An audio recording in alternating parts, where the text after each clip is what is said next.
La educación tradicional en Guatemala es copiar, copiar, copiar. Realmente no desarrolla el pensamiento crítico ni el análisis en los niños ni niñas. Para mí, que estos niños puedan descubrir el potencial que tienen y que ellos puedan lograr sus sueños. Tenía muchas etiquetas dentro. I kind of liked her narrative of wanting to give back to the community in a way that builds the next generation up for success, and how she was directly influenced by this because of her father and kind of what a great man he was. And I feel like there's no greater pride than kind of like talking about your parents, and the first thing someone says is, "That's a good man."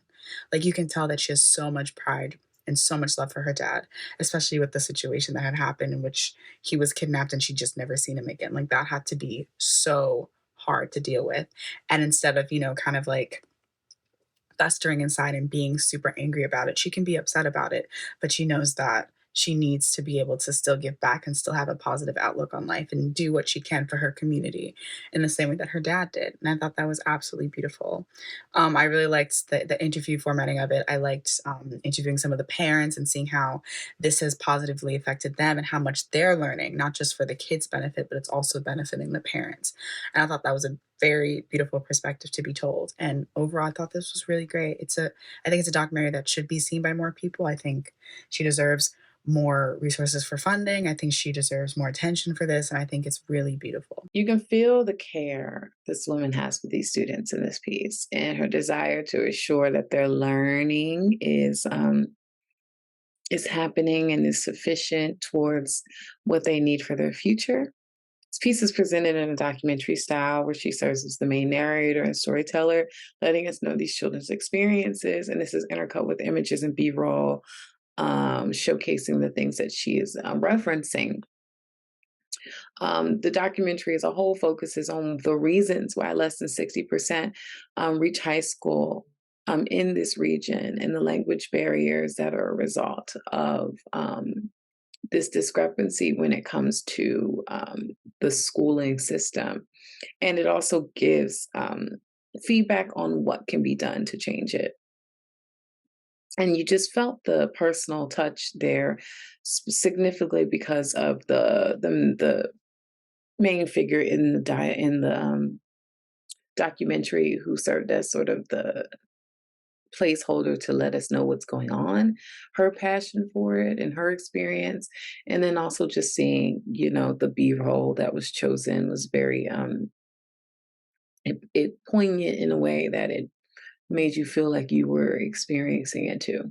Ingrid is such an inspiring, kind-hearted woman in this film, carrying on the legacy of her father, which I thought was really cool, and helping students overcome all the odds, all the obstacles, all the language barriers to become successful in their country, in their town, which I thought was super cool and super inspiring of her. I loved hearing all the testimonials throughout this documentary, everybody working to uplift these students and help them be the best versions of themselves and help them succeed, which I thought was really cool. I love the total kindness throughout this film and the good-hearted people involved.